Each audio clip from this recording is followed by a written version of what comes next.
Hello বন্ধুরা, তোমরা সবাই কেমন আছো?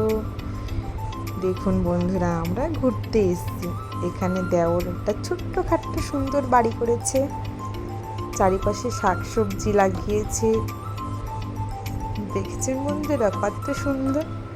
আমরা এবার স্পিড করে কাজবাজ করে রান্না বসিয়ে দেবো সবাই মিলে। ওখানে রান্না বান্না চলছে। তারপরে তো রান্না হতে হতে হ্যাপি হোলি এনজয়, তারপরে সব কমপ্লিট করে আমরা এখন বাড়ির উদ্দেশ্যে রওনা দিচ্ছি। ওখানে ভ্যান দাঁড়াচ্ছে, তাই আমরা যাচ্ছি সবাই মিলে। খুব আনন্দ করেছি বন্ধুরা। ওখানে স্নান করতে গেছিলাম এক দূরে, খুব সুন্দর জায়গা। তারপরে আমরা ভ্যানে করে এবার বাড়ি চলে যাচ্ছি।